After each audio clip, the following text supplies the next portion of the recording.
मैं सिर को दोनों हाथों से दबाते रहे और मुझे बहुत सुकून मिल रहा था। हमारी रात आपके बारे में सोचती रहती हूँ।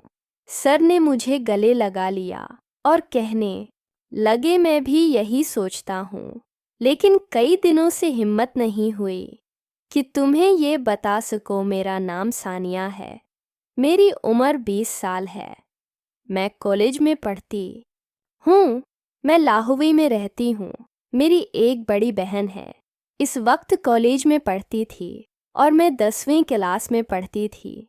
हम दोनों के दरमियान 1 साल का ही फ़र्क था। स्कूल से फारिग होकर वो कॉलेज चली गई, लेकिन अभी मेरा 1 साल था। फिर मुझे भी कॉलेज जाना था। मैं पढ़ाई में शुरू से ही नालायक रही हूँ। मेरा पढ़ाई में बिल्कुल भी दिल नहीं लगता था।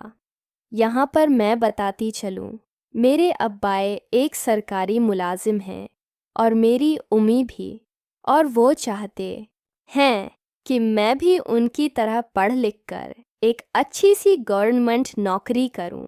मेरी बहन उस मामले में तो बहुत अच्छी है, वो पढ़ाई में बहुत अच्छी निकली है, लेकिन मैं बहुत नालायक हूँ, जिसकी वजह से मुझे बहुत से ताने सुनने पड़ते हैं और अब तो ये मामूल बन गया है। हर हफ्ते में किसी न किसी टेस्ट में फ़ेल हो जाती हूँ, जिसकी वजह से मुझे बहुत सी अज़ियत का सामना करना पड़ता है। मैं अपनी तरफ से पूरी कोशिश करती हूँ, ऑनलाइन लेक्चर्स भी देती हूँ, लेकिन फिर भी मेरे नंबर बहुत कम आते हैं और मैं इस वजह से बहुत परेशान रहती हूँ। मैं पहले भी बहुत मुश्किल से पास हुई थी। इस बार मेरा पास होना भी बहुत मुश्किल ही नज़र आ रहा था। मेरी बहन का नाम जुल्मा है। वो मुझे अक्सर पढ़ाने की कोशिश करती है, लेकिन मुझे इसकी भी कोई समझ नहीं आती। वो भी ज़्यादा तफसील से मुझे पढ़ा नहीं सकती, क्योंकि वह खुद कॉलेज पढ़ती है और इसे अपने कॉलेज का काम भी करना होता है। मैं जब भी उसके साथ पढ़ती हूँ, वो उठे हुए मुझे यही कहती है, तुम्हारा कुछ नहीं हो सकता, तुम्हें कुछ पढ़ने ही नहीं पड़ता, तुम्हारा दिमाग पता नहीं कहाँ गायब रहता है। हालांकि मैं तो कोई कोशिश करती हूँ। ये सब कुछ इस वक्त तब्दील हुआ जब हमारी क्लास में एक नई टीचर आए। उनका नाम जायद था। वो नहायत हैंडसम शख्स थे, हल्की सी दाढ़ी रखते थे। क्लास की आधी लड़कियां इन पर दिल हार बैठती थी। इनमें से एक मैं भी थी। वो बहुत अक्लमंद और ज़हीन टीचर थे, जिसकी वजह से स्कूल के प्रिंसिपल ने उन्हें हमारी तैयारी उनके ज़मा लगाई थी। उन्होंने भी खूब अच्छे तरीके से पढ़ाया। अब मैं अच्छे से पढ़ना शुरू हो गई थी, लेकिन अभी भी मैं उर्दू में फ़ेल हो रही थी। जायद हमें उर्दू और मेट पढ़ाते थे। उनकी मेट की समझ तो मुझे आ जाती थी, लेकिन उर्दू ऊपर से गुज़रती थी। जो मेरे अब्बा को इस बारे में पता चला तो उन्होंने सरजीद से बात की और उन्हें होम ट्यूशन के लिए कहा। वो भी मान गए। अब हर रोज़ वो घर पर मुझे पढ़ाने आते थे। मैं पढ़ती कम थी और उनको देखती ज़्यादा थी। सुकून में तो उनको देखने का इतना मौका ही नहीं मिलता था, लेकिन अब तो वो मेरे सामने बैठे थे। लेकिन आईना कुछ और ही था। मुझे लगता था कि वो बहुत शरीफ हैं और मैं उनकी मोहब्बत में बागर हूँ, लेकिन वो 2 कदम आगे निकले। मेरी बहन भी मेरे साथ ही पढ़ती थी। वो भी मेट में थोड़ी सी वेक थी। वो तो 10 मिनट पढ़ती थी और अपना काम करने में मसरूफ़ हो जाती, लेकिन मुझे तो जब तक तसल्ली से समझ नहीं आती थी, मैं तब तक सिर की जान खाए रखती थी। सिर मुझे बहुत घर घर कर देखते थे। मैं उनके सामने बैठी काम कर रही होती थी और वो मुझे ही देखते रहते थे।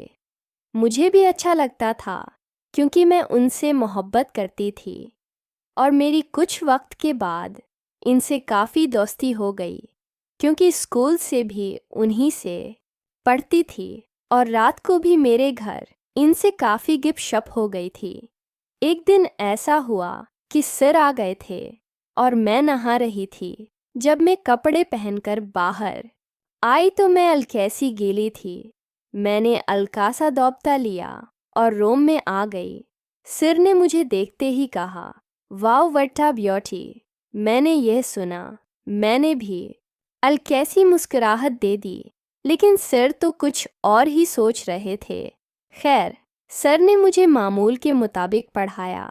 आज मेरी बयान पढ़ने के लिए नहीं आई थी। वो अपने कमरे में ही सो रही थी। सर ने मुझे काम दिया था, मैं वे कर रही थी।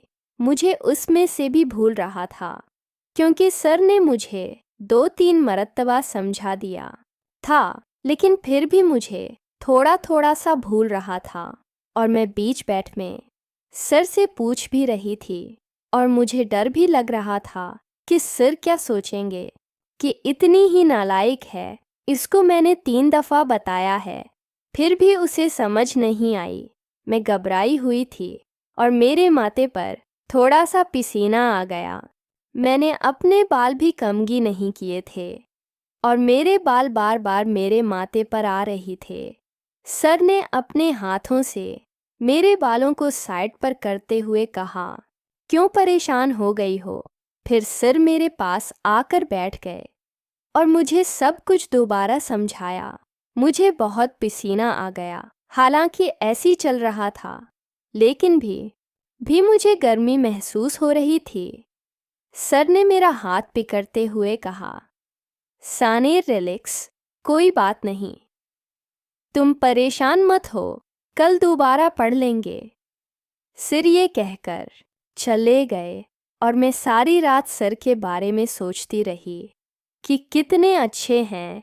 मैं भी जवान थी और जवानी में ऐसा होना नॉर्मल है। मैं तो उनके लिए दीवानी हो गई थी। और अगले रोज़ सर मामूल के मुताबिक हमारे घर आए। इस दिन मेरी तबीयत बहुत ख़राब थी, लेकिन पढ़ना तो मजबूरी थी। मेरी बहन सलमा ने सर से कहा कि सानिर की तबीयत थोड़ी सी ख़राब है, इसलिए आप इसे थोड़ा सा ही पढ़ाना।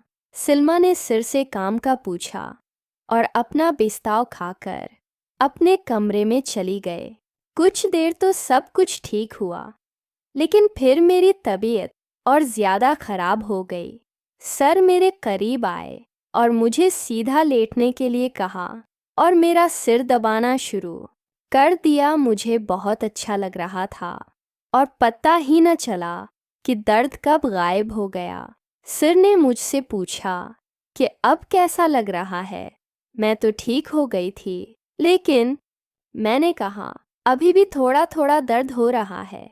सर ने कहा वो भी ठीक हो जाएगा। और वो मैं सर को दोनों हाथों से दबाते रहे और मुझे बहुत सुकून मिल रहा था। हमारी रात आपके बारे में सोचती रहती हूँ। सर ने मुझे गले लगा लिया और कहने लगे, मैं भी यही सोचता हूँ, लेकिन कई दिनों से हिम्मत नहीं हुई कि तुम्हें ये बता सको। ये कहकर वो घर चले गए। कहानी में आगे जानने के लिए क्या हुआ कमेंट सेक्शन में पार्ट 2 लिख दें और वीडियो को लाइक भी ज़रूर कर दें और चैनल को सब्सक्राइब कर दें। शुक्रिया।